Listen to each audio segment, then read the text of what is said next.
rahimallahu tabarakallahu ta'ala wa nafa'ana wal muslimin bi'ulumihi fid dharaini amin. Wa ammal maudi'us salis, adapun bagian yang ketiga, wa huwa hal yajuzu aqdun nikahi alal khiyar fa innal jumhura ala annahu la yajuzu. Adapun bagian yang ketiga, apakah diperbolehkan akad nikah itu atas dasar pilihan gitu. Artinya pilihan kayak jual beli gitu. Apakah boleh atau tidak akadnya seperti jual beli? Fa innal jumhura, bahwasanya jumhur para ulama la yajuzu, tidak memperbolehkan. Sedangkan Abu Saur yajuzu, beliau memperbolehkan. Was sababu fi ikhtilafihim taraddudin nikahu bainal buyu'i allati la yajuzu fihi al-khiyar. Sebab-sebab perbedaan di antara mereka yaitu disebabkan ada tertolaknya, yaitu nikah tersebut diumpamakan seperti jual beli. La yajuzu fihal khiyar, maka tidak diperbolehkan akad nikah secara khiyar, artinya pemilihan gitu, kayak jual beli. Misal mau beli kangkung gitu, saya mau beli kangkung ini dengan harga 1.000. Nah terus pihak pedagang mematok harga. Nah mematok harganya, saya tidak akan jual kecuali kalau 2.000. Nah jadi akad nikah itu harus didasari dengan suka sama suka. Tidak boleh ada unsur paksaan, tidak boleh juga ada unsur jual beli. Nah menikahkan anak kalau tidak ada uang panai namanya. Nah, kalau ada uang panainya 50 juta aku nggak akan menikahkan anakku. Nah jadi model yang khiyar ini seperti jual beli ini tidak diperbolehkan. Jumhur para ulama. Nah, jadi kalau menikahkan anak, berapa kemampuan daripada pihak suami. Nah, jangan sampai mematok. Nah, kebanyakan pihak laki-laki memaksakan diri.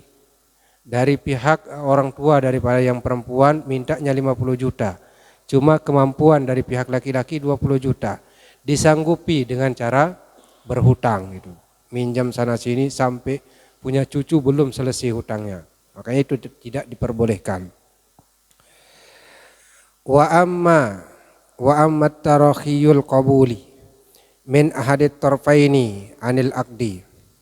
Adapun kelambatan ijab qabul salah satu yaitu dari dua. Nah, dari dua akad tersebut, baik akad dari pihak bapak maupun dari pihak yang menerima akad. Fa'ajaza Malikun min zalika tarakhiyya al-yasira. Menurut Imam Malik diperbolehkan, nah beliau membolehkan yaitu kelambatan yaitu tentang penerimaan akad. Nah, misalnya seperti ini. Misal anaknya namanya Fatimah atau Udin gitu, Zainuddin. Zainuddin, aku nikahkan kamu dengan anakku Fatimah dengan mas kawin uang 500.000 rupiah. Nah terus pihak yang menyambut akad tersebut, aku terima nikahnya Fatimah dengan mas kawin sampai bertele-tele gitu, lupa gitu. Apakah sah atau tidak? Tidak sah. Ini menurut Imam Malik. Kalau bertele-tele dengan perteleannya sebentar lah gitu, sah menurut Imam Malik. Tapi menurut Imam Syafi'i mana'ahu mutlakon, itu dicegah secara mutlak. Jadi harus lancar. Pihak bapak harus lancar, pihak pengantin juga harus lancar. Nah, misal aku nikahkan kamu dengan anakku dengan mas kawin seperangkat alat dapur, dibayar kasur di pinggir sumur, sah kan? Aku terima nikahnya Fatimah dengan mas kawin seperangkat alat dapur, dibayar kasur di pinggir sumur, sah. Nah kalau langsung akadnya itu langsung saling sambut, itu yang sah menurut mazhab Imam Syafi'i. Tapi kalau masih bertele-tele tidak sah. Nah, mana'ahu mutlaqon katanya.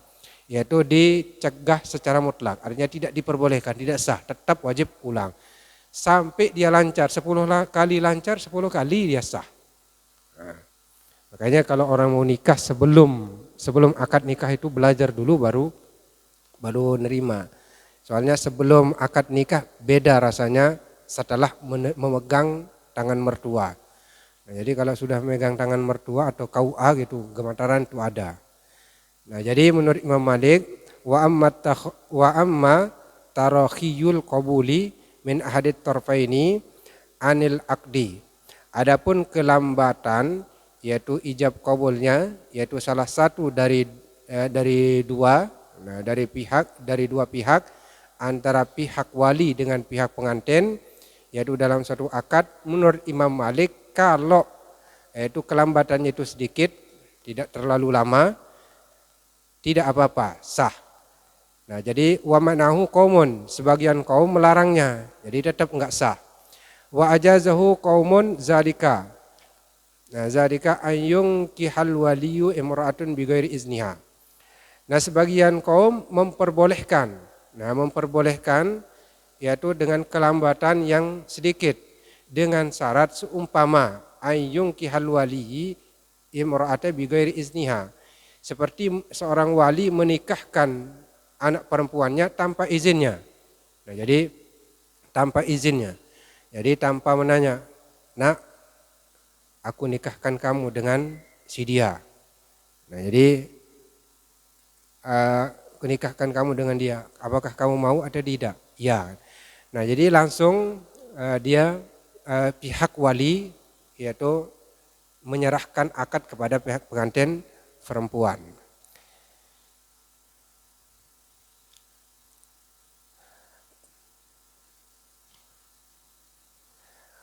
Wa mimman mana'ahu mutlaqan asy-Syafi'i. Nah, sedangkan menurut Imam Syafi'i yaitu keterlambatan atau kelambatan penerimaan akad atau penyerahan dari pihak bapak dan penerimaan dari pihak pengantin laki-laki, maka dicegah secara mutlak. Wa mimman ajazahu mutlaqan Abu Hanifah wa ashabi. Dan Imam Abu Hanifah juga yaitu melarang. Nah, itu mencegah secara mutlak. Jadi tidak diperbolehkan, harus lancar gitu. Jadi kalau enggak lancar tetap ulang. Wal tafarriqatu bainal amri tawili wal qasiri limalikin. Nah, perbedaan antara perkara panjang atau pendeknya ini menurut Imam Malik. Tapi kalau perkara panjang kelamaan gitu sampai mikir aku terima nikahnya dia dengan mas kawin uang. Nah, sampai mikir gitu. Baru nyebut 500.000 rupiah. Nah, ini menurut Imam Malik kalau waktunya jedanya itu sedikit maka sah. Tapi kalau jedanya lama tidak sah, wajib ulang. Wasababul khilafi huwa hal min syartil inqadi wujudil qabuli minal muta'aqidaini fi waqtin wahidin ma'an. Am laisa zalika min syarti wa mislu hadzal khilafi ardi fil bai'i. Nah, jadi sebab-sebab perbedaan di antara para ulama, apakah syarat daripada akad nikah pada ijab qabul itu yaitu diumpamakan seperti dua akad. Nah, yaitu dua akad secara bersamaan. Yaitu berbeda dengan jual beli. Nah, kalau jual beli ya beli sapiku dengan harga 10 juta. Nah, harga 10 juta. Nah, jadi kalau akadnya itu agak panjang, nah artinya jedanya itu panjang boleh kalau jual beli. Tapi kalau akad nikah enggak boleh. Harus saling sambut, yaitu fi waqtin wahidin ma'an. Nah, jadi dalam satu waktu secara bersamaan, dalam satu waktu. Nah, begitu selesai bilang aku nikahkan kamu dengan anakku dengan mas kawin uang 500.000 rupiah. Langsung disambut sama pengantin laki-lakinya. Nah, jadi kalau masih termenung gitu mau baca berarti ya wajib ulang. Nah, ini tidak sah menurut Imam Asy-Syafi'i.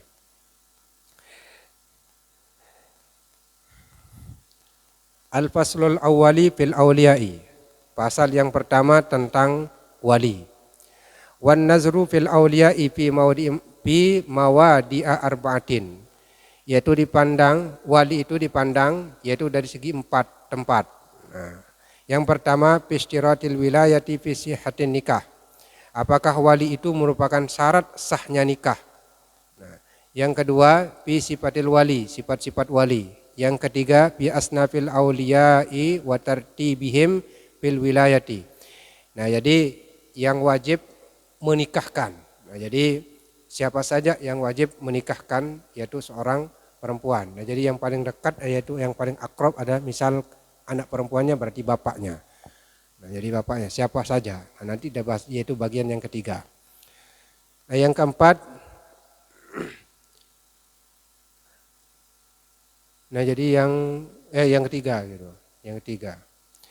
Al-maudu'ul awwalu, yaitu yang bagian yang pertama, ikhtalafal ulama'u hal al-wilayatu syartun min syurutis sihhatin nikah am laysat bisyartin. Perbedaan para ulama, apakah wali itu merupakan syarat sah nikah atau tidak. Nah, jadi apakah seorang perempuan kalau dia mau nikah, apakah wajib wali itu ada atau tidak. Nah, jadi sesuai dengan firman Allah Subhanahu wa taala, kalau anak gadis, nah kalau anak gadis tetap dia bergantung kepada walinya. Nah, jadi tetap minta izin pada walinya. Tapi kalau sudah menikah, janda gitu. Kalau udah janda, berarti berhak dia memilih walinya siapa yang jadi walinya. Nah, kalau janda.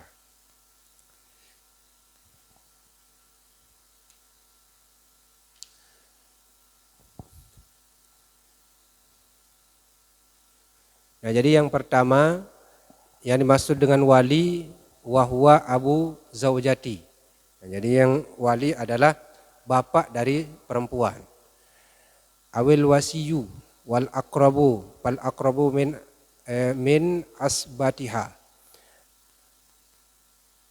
Nah, jadi yang paling dekat dengan wali itu adalah misal saudara laki-laki dari saudara laki-laki. Misal kakaknya atau adiknya. Misal kalau tidak ada bapaknya. Nah, jadi kalau tidak ada bapaknya berarti adiknya atau kakaknya. Atau yang paling dekat juga, mau pamannya, mau terus kakeknya juga bisa. Kakeknya. Seandainya ragu, maka serahkan min ahliha awis sultanu, yaitu diserahkan kepada KUA.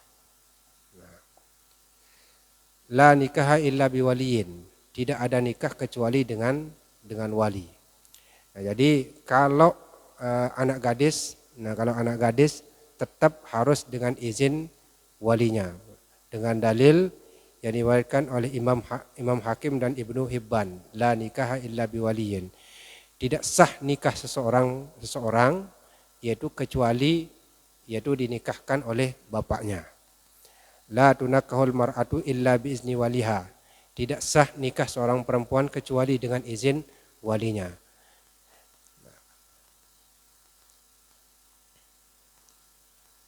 Nah, jadi bagaimana kalau bapak yang tidak mau menikahkan anaknya?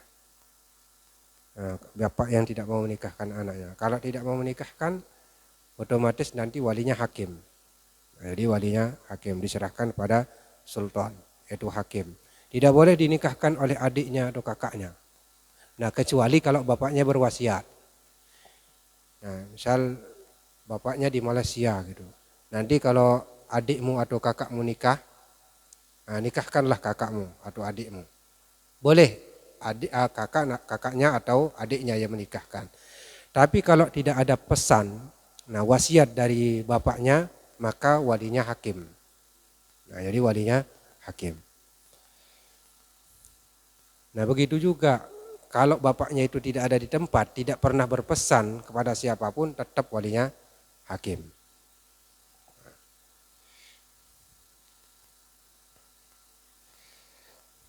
Boleh enggak bapaknya itu di Malaysia, terus anaknya di kampung gitu. Boleh enggak walinya bilang, ya udah suruh aja kakaknya yang menikahkan.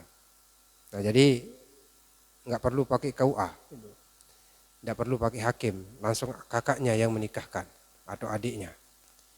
Nah, adik dari perempuan tersebut. Boleh enggak bapaknya itu berwasiat menyuruh lewat HP. Nah, gimana? Nah, jadi ini hukumnya itu tidak boleh. Tidak diperbolehkan. Harus wasiatnya itu ketika bersama. Nah, nanti kalau kakakmu nikah, kamu yang nikahin. Kalau aku enggak ada di sini. Tapi kalau bapakmu di sini di kampung, bapak yang nanti yang menikahkan adikmu. Tapi kalau bapak tidak ada, kamulah yang jadi waliku. Nah, baru boleh. Nah, tapi kalau berwasiat kakaknya itu menikah, terus bapaknya di Malaysia, terus telepon adiknya, ya nikahin aja lah adikmu. Itu tidak sah. Tetap walinya hakim. Ahkamul waliyu, hukum-hukum daripada wali. Walil wali ahkamun tajibu mura'atuha. Nah, untuk wali hukum-hukum yang wajib ditengok, yang dilihat, yaitu pada wali tersebut. Yang pertama, kaunuhu ahlan lil wilayati. Keadaan walinya itu adalah anaknya atau bapaknya gitu. Nah, bapaknya sendiri, bapaknya. Bi ayyakuna zakaron baligon akilan rasyidan au hurran. Dan ketentuan syarat wali itu, nah jadi selain daripada bapaknya, mau adiknya, mau kakaknya, mau pamannya maupun kakeknya, harus zakaron baligon akilan rasyidan hurran. Seorang laki-laki yang baligh, yang berakal, yang jujur dan merdeka, tidak terpaut dengan sesuatu dengan apapun lah gitu. Hurran, merdeka. Artinya sudah baligh gitu. Tapi kalau belum baligh berarti enggak sah dia jadi wali. Yang kedua, an yasta'zina waliyatahu fi inkahiha. Nah, itu yang kedua.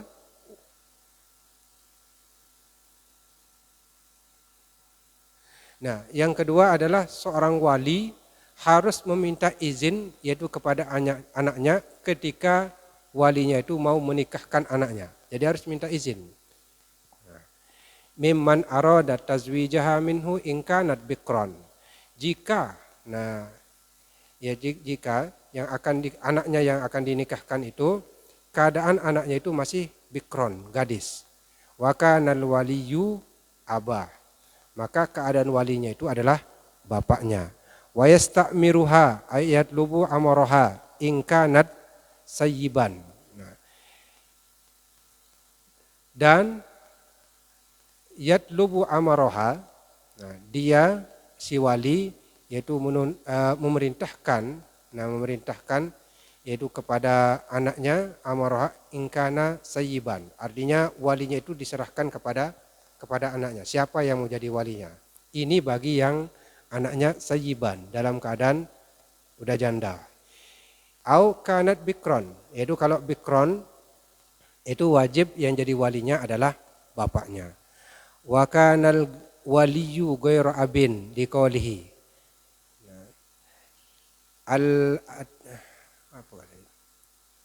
Al-ayyimu ahaqqu bi nafsiha min waliyatiha. Adapun yaitu anak gadis, yang paling berhak terhadap dirinya adalah walinya. Wal bikru, adapun orang yang janda yang paling berhak yaitu atas walinya adalah binafsiha, pada dirinya sendiri. Wal bikru tusta'zanu wa iznuha sumatuha. Sedangkan anak gadis harus dimintakan izin. Wa iznuha sumatuha, dan izinnya itu pertanda diam. Misal begini lah modelnya. Namanya anaknya Fatimah. Fatimah, mau enggak kamu nikah dengan dia, katanya. Nah, ternyata anak ini senyum, berarti itu pertanda dia mau. Sumatuha, diamnya itu pertanda mau. Sedangkan al-ayyimu ahaqqu bi nafsiha min waliha.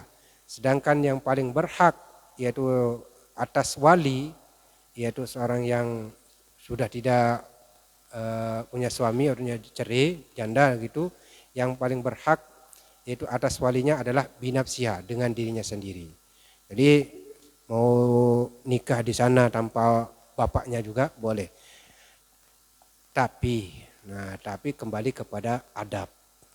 Nah, setidak-tidaknya minta izin kepada bapaknya. Sekalipun udah nikah duluan terus cerai, setidak-tidaknya minta izin. Pak, ada laki-laki sekarang yang mau menikahiku dan menerima aku apa adanya. Jadi kan bapak jauh. Nah, jadi saya juga pun jauh.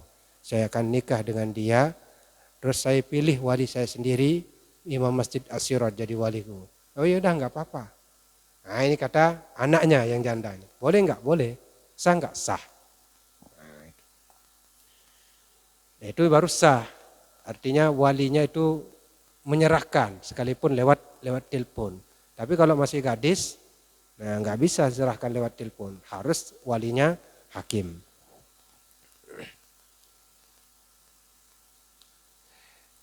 La tasihu. Nah, la tasihu wilayatul qarib. Nah, tidak sah wali, tidak sah menikahkan seseorang perempuan jika ada walinya yang paling dekat, wilayatul qarib. Misal bapaknya ada di kampung tuh, di rumah. Tapi yang menikahkan kakeknya, boleh enggak? Enggak boleh, batal. Nah, kecuali kalau hakim. Misal gini, bapaknya enggak mau menikahkan gitu. Pokoknya kalau enggak 50 juta, aku enggak akan nikahkan anakku katanya. Datang kakeknya, sinilah. Kakeknya bilang, biar saya aja yang nikahin. Gimana hukumnya? Sah atau tidak? Enggak sah. Karena ada wali yang lebih dekat, masih ada. Nah jadi kalau hakim boleh. Ma'a wujudi min huwa aqrabu minhu. Karena masih ada yang paling dekat darinya, yaitu bapaknya masih ada. Fala tasihu wilayatul akha li abin. Tidak sah, maka tidak sah walinya itu saudara daripada bapaknya. Ma wujudis syakik masalan. Nah, saudara bapaknya atau kakaknya atau adik daripada bapaknya tidak sah dia jadi wali, ataupun kakeknya ataupun anaknya, enggak boleh. Kalau tidak diserahkan oleh bapaknya. Pokoknya kalau enggak 50 juta dikasih uang panennya, aku enggak mau menikahkan anakku katanya. Kalau kamu menikahkan, nikahkan aja lah. Nah, siapa yang mau menikahkan anakku? Dan langsung diserahkan kepada pamannya atau anaknya gitu. Ya udah kamu aja yang nikahkan kakakmu. Boleh enggak? Boleh kalau itu. Tapi kalau bersikeras bapaknya, siapapun yang menikahkan anakku tanpa izinku, maka tidak akan sah. Batal pernikahannya. Kata siapa? Karena biar aku aja yang nikahin, kata kakeknya atau adiknya atau kakaknya. Tidak sah. Berarti yang wajib menikahkan adalah sultan, yaitu KUA, hakim. Yang keempat, syarat daripada wali. Iza natil mar'atu li isnaini min akribaiha fi tazwijiha. Nah, fazawwajaha kullu minhuma min rajulin fahiya lil awwali minhuma wa in waqal aqdu fi waqtin wahidin batala nikahuha minhuma ma'an. Nah, jadi yang keempat ini, apabila seorang perempuan meminta izin li isnaini min akrabihima, yaitu minta izin kepada kedua, kedua lah gitu. Kedua dari yang paling dekat daripada saudaranya, fi tazwijiha, supaya dia dinikahkan gitu. Nah, misal dia dinikahkan gitu. Nah, misal saya punya saudari perempuan gitu. Nah, saudara saya dua. Nah, jadi dua laki-laki. Kak katanya, aku cinta sama ada seseorang katanya. Nikahkanlah. Kalian berdua yang nikahkan saya. Boleh atau enggak? Nah, tapi kalau satu laki-laki boleh. Tapi kalau dua laki-laki berlainan enggak boleh. Fazawwajaha kullu minhuma min rajulin. Maka dari dua wali tadi, nah, dia menikahkannya setiap dari dua itu min rajulin, yaitu satu laki-laki. Nah, kakaknya bawa satu laki-laki, nah kakaknya yang satu juga membawa laki-laki yang lain. Nah, jadi dinikahkan secara bersamaan gitu, menerima akad nikah. Aku nikahkan misal Fatimah, aku nikahkan kamu dengan dua orang laki-laki ini dengan mas kawin seperangkat alat sholat. Bagaimana hukumnya? Tidak sah. Nah, tapi kalau ada jeda, misal laki-laki yang pertama duluan, baru laki-laki yang kedua, berarti laki-laki yang pertama itu yang sah, yang kedua enggak sah. Jadi harus yang menikahkan tersebut yaitu salah satunya, bukan keduanya. Wa in waqa'al aqdu fi waqtin wahidin. Jika terjadi akad pada satu waktu, batola nikahuha, maka batal nikahnya min huma ma'an. Itu dari keduanya secara bersama-sama. Nah, jadi bersama-sama dia menerima akad nikah gitu. Jadi batal akad nikahnya. Nah, jadi ini istilahnya dua wali menikahkan seorang perempuan dengan dua suami. Nah, dengan dua orang laki-laki. Jadi tetap hukumnya batal. Nah, terus syarat yang kedua gitu. Yaitu asyahidani, dua orang saksi. Al-muradu bisyahidaini ayyahdurul aqda isnani fa aksaru minar rijalil aduli al-muslimina liqaulihi ta'ala wa ashhidu zawa adlim minkum. Nah, maksud daripada dua saksi bahwasanya dia harus menghadirkan yaitu dua orang saksi atau lebih. Faksaru minar rijal adulil muslimina. Maka yang paling afdol yaitu banyak daripada laki-laki yang adil dari kalangan muslimin. Sesuai dengan firman Allah Subhanahu wa taala, wa ashhidu zawa adlim minkum. Maka persaksikan oleh kalian yaitu persaksian secara adil. Adlim minkum, secara adil di antara kalian. Surat At-Tolak. La nikaha illa biwaliyin wa syahidai adlin. Tidak sah nikah yaitu seorang perempuan kecuali dengan walinya dan wa syahida adlin dan dua orang saksi yang adil. Nah, jadi kalau dua orang saksi ini tidak adil otomatis tidak sah akad nikahnya. Ya, saksinya misal sering berbuat dosa gitu, sering kena goyah. Dia jadi saksi. Sah enggak? Enggak sah. Jika kalau ini pengantin laki-laki ada, pengantin perempuan ada, terus walinya ada. Cuma dua orang saksi gitu. Jadi yang lain-lain enggak ada. Yang perempuan yang banyak. Nah, jadi bagaimana hukum akad nikahnya? Sah atau tidak? Atau di dalam masjid ini aja. Cuma berapa orang gitu. Misal 10 orang. 2 orang saksi, udah 2 kan? 2 orang saksi, terus wali 3, terus pengantin perempuan dengan cuma 5 orang di dalam masjid ini. Nah, sedangkan saksi pertama misal tidak adil, nah sering kena goyah gitu, sering kejodoh. Gak tahulah misal perbuatannya di sana. Bagaimana hukum persaksian walinya dia? Persaksian dia sebagai seorang saksi akad nikah. Sah atau tidak? Tidak sah.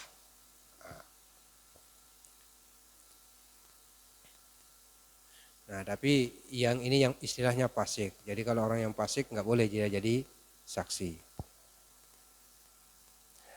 Ahkamus syahidaini, hukum-hukum daripada saksi. Nah, wa min ahkami hadzal rukni. Yang pertama an yakuna isnaini faksara, supaya keadaan saksi itu 2 orang atau lebih. An yakuna adlaini. Nah, syarat yang kedua harus kedua-duanya adil. Wal adalatu tatahaqqaqu bi ijtinabil kaba'iri wa tarki ghalibis saghairi. Nah, yaitu harus benar-benar adil. Nah, benar-benar adil dan senantiasa saksinya itu senantiasa meninggalkan maksiat. Fal fasiku bizina syarbi khumrin au bi akli riba la tasihhu syahadatuhu. Adapun orang-orang yang fasik, ahli zina, syirbi khamrin, peminum khamar dan pemakan harta riba, la tasihhu syahadatuhu, tidak sah dia jadi saksi. Nah, di qauli ta'ala zawa adlim minkum. Nah, adlim minkum. Persaksikanlah yaitu dengan persaksian secara adil. Nah, jadi kalau orang yang fasik, orang ahli zina, minum pemabuk berat atau makan harta riba, maka tidak sah dia menjadi wali. Nah, sampai sini ada pertanyaan?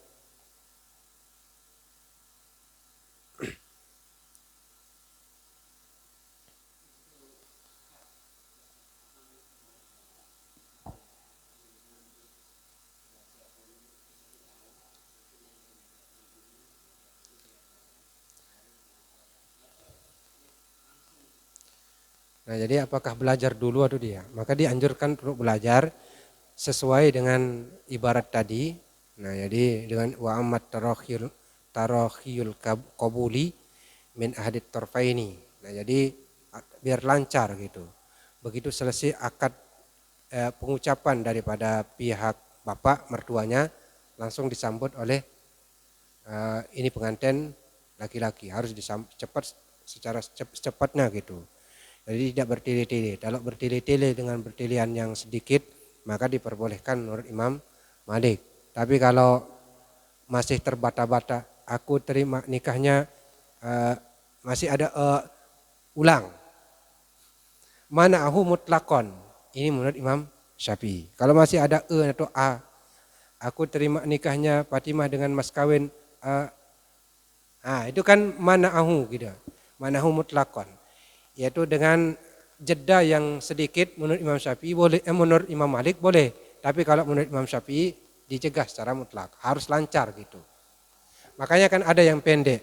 Aku terima nikahnya dia dengan mahar yang sudah disebut tadi. Itu cukup. Biar enggak terlalu panjang. Terkadang kan ada yang panjang. Emasnya 5 gram, 22 karat misalkan. Belum lagi duitnya 10 juta. 10.999.990 rupiah. Ya, dianjurkan untuk diajarkan. Nah, dianjurkan untuk diajarkan. Ditulis juga bisa, biar lancar. Gak apa-apa ditulisin, biar lancar. Kayaknya yang paling abdol, yang paling abdol mas kawin itu walau khotamu hadidin, sekalipun cincin dari besi katanya. Cincin dari besi. Itu yang paling abdol. Tapi kalau zaman sekarang itu penghinaan. Masa cincin cuma dari besi? Misal bikin cincin dari kawat gitu, kawat gulungan kabel tuh. Masa itu penghinaan. Tidak menghargai perempuan. Tidak menghargai wanita.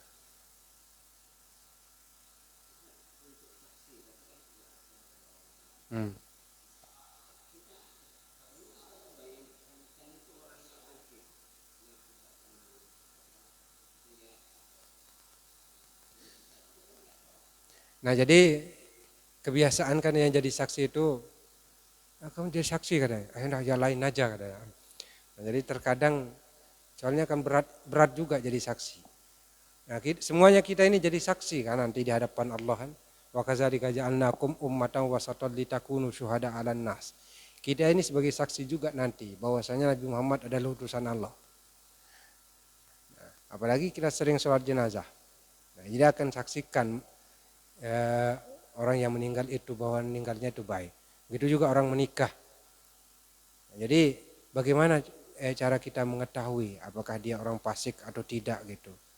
Ya tergantung dari saksi tersebut, dia mau atau tidak. Kalau sudah masuk kriteria dia jangan. Nah, tapi kalau banyak orang yang masuk di dalam KUA ini, misal 10 orang laki-laki, nggak apa-apa. Ini kan 2 orang saksi yang cuma untuk cuma tanda tangan aja, gitu.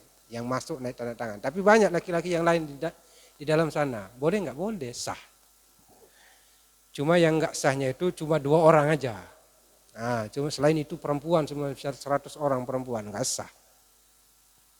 Nah, sedangkan saksinya ini fasik, tapi dia tetap dia mau jadi saksi gitu. Tetap dia mau jadi saksi. Bagaimana hukum pernikahannya? Batal lah. Nah, batal hukum pernikahannya. Tapi dia tetap jadi suami istri. Jadi yang tanggung dosa saksi itulah. Nah, saksi yang tanggung dosa.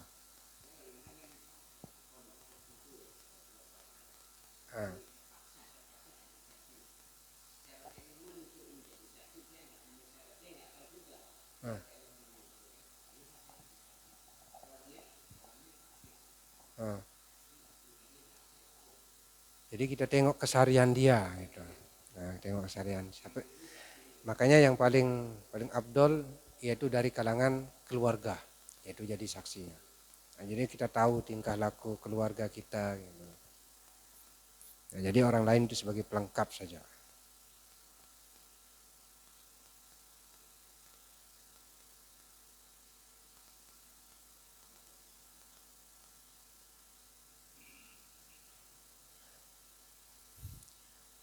Nah, jadi ada juga yang diperdebatkan oleh para ulama, yaitu tentang apakah seorang wali itu berhak terhadap anaknya atau tidak. Ada yang mengatakan tidak berhak kepada anaknya, yaitu dengan dalil faiza balagna ajalahunna fala ta'duluhunna an yankihna azwajahunna wa hadza khitabun lil auliya. Nah, ini dihitab kepada para wali. Jadi apabila sudah selesai, nah itu selesai iddah dari anak perempuannya, fala ta'duluhunna, maka janganlah bapak-bapak ayahnya atau bapaknya menghalang-halangi anaknya supaya nikah dengan mantan suaminya. Nah, jadi kalau dua-duanya masih saling cinta silakan. Tapi kalau yang satu enggak cinta dan satu yang cinta, enggak usah dipaksakan, berantakan jadinya. Nah, misalnya masih saling cinta gitu. Nah, boleh bapaknya tersebut melarang. Misal pihak perempuan enggak mau nikah lagi sama mantan suaminya, tapi suaminya mau nikah lagi sama mantan istrinya. Bagaimana sikap daripada bapaknya dari yang perempuan ini? Apakah boleh melarang anaknya atau tidak? Kalau anaknya itu tidak mau menikah lagi sama mantan suaminya, boleh bapak itu melarangnya. Gak usahlah, pikir-pikir dulu, baru nikah lagi sama dia. Bagaimana perlakuan dia? Bagaimana tingkah laku dia selama kamu bersama dengan dia? Artinya diberikan nasihat, bukan dalam arti melarang, berikan nasihat. Nah, tapi kalau dua-duanya saling cinta nggak apa-apa. Nah, ini sebagai dalil bahwasanya wali itu tidak ada hak kepada anaknya, tidak ada hak untuk melarang. Biarin aja mau nikah sama siapa aja boleh. Wala tankihul musyrikin hatta yu'minun. Janganlah kalian menikahi perempuan-perempuan musyrik hatta yu'minun, sehingga mereka beriman. Wa hadza khitabul lil auliya'i adon. Ini juga dihitab kepada wali. Nah, jadi para wali. Nah, jadi ini otomatis tidak diperbolehkan ikut campur wali tersebut terhadap anaknya. Jadi nggak boleh ikut campur. Berarti hak gugur hak walinya. Kalau sesuai dengan dalil ini. Nah, tapi ada dalil juga yang menguatkan.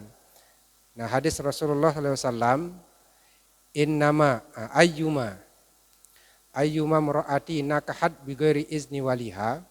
Nah, sesuai dengan sabda Rasulullah SAW. Nah, jika seorang perempuan yaitu menikah tanpa izin walinya, panikahuha batilun, maka nikahnya batal. Nah, jadi kalau dari firman Allah Subhanahu wa taala yang di atas, jadi tidak ada hak wali tersebut terhadap anaknya. Nah, jadi tidak ada hak melarang. Nah, tidak ada hak melarang anaknya mau nikah sama siapa aja boleh. Hatta dengan mantan suaminya dia mau nikah lagi boleh. Nah, tidak ada hak ikut campur bapaknya gitu. Atau anaknya cinta sama seseorang gitu. Gak usah nikah sama dia, nanti kamu sengsara. Kamu sengsara, dia miskin. Atau nanti kamu dipukul-pukul sama dia, gak usah nikah sama dia. Nah, jadi pihak bapak tersebut tidak ada hak terhadap anaknya. Nah, ini sesuai dengan dalil ini di dalam surat Al-Baqarah ayat 232. Nah, terus sesuai dengan sabda Rasulullah SAW sampai 3 kali beliau bilang ayyuma ra'atin nakahat bighairi izni waliha panikahuha batilun salah samarratin. Nah, jika seorang perempuan yaitu mau menikah tanpa izin walinya, panikahuha batilun, maka nikahnya itu batal. Salah samarratin, yaitu sampai 3 kali Rasulullah SAW itu bilang. Wa in dakhala biha, nah wa in dakhala biha fal mahru laha bima asaba minha. Apabila sudah didukhul, tahu yang dukhul? Udah digauli gitu. Apabila sudah digauli perempuan tersebut oleh suaminya, fal mahru laha bima asaba minha. Maka wajib suami itu memberikan mahar sepenuhnya pada istrinya. Nah.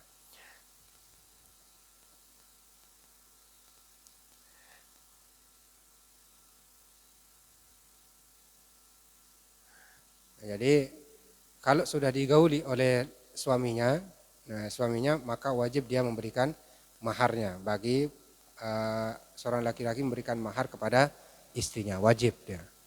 Bagaimana kalau dihutang? Lain cerita kalau dihutang. Nah, jadi kalau sesuai dengan hadis Rasulullah SAW ini, maka nikahnya seorang perempuan tidak sah kecuali dengan walinya. Nah, bagaimana dengan ayat yang lain? Wala junah alaikum bima fa'alna fi anfusihinna bil ma'ruf. Nah, ini apa? Ayyangkihna azwajahunna hatta tankiha zaujan ghairu. Nah, jadi yang paling berhak, jadi yang masyhur yaitu dari kalangan para ulama sesuai dengan pengambilan istinbat hukumnya, bahwasanya kalau anaknya itu masih gadis, nah berarti berhak bapaknya itu ikut campur. Nah, ikut campur. Tapi kalau sudah statusnya bukan gadis, berarti bapaknya itu tidak ada haknya untuk ikut campur.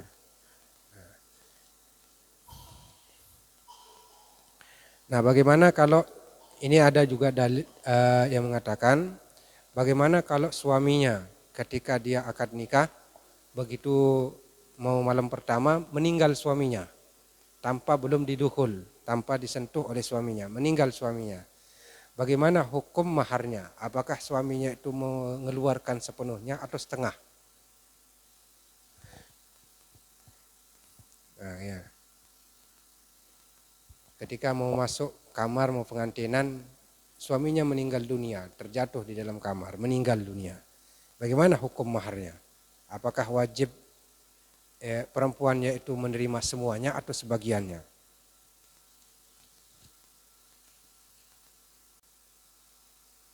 Nah, karena setelah akad nikah mungkin udah dicium ke istrinya kan, tapi belum nyampe sampai digauli gitu.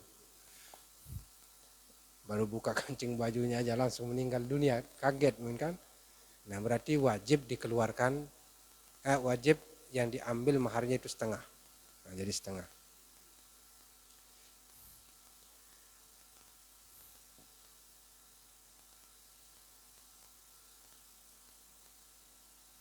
Nah, gimana? Insyaallah lah minggu depan kita bahas masalah bentuk akad. Nah, akadnya bagaimana?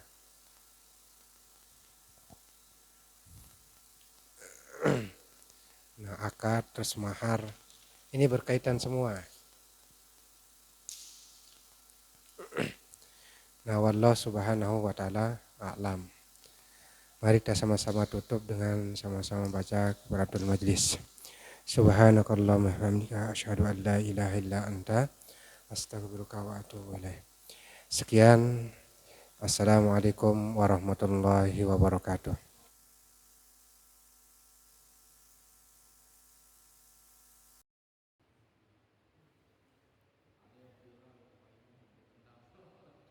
Assalamualaikum.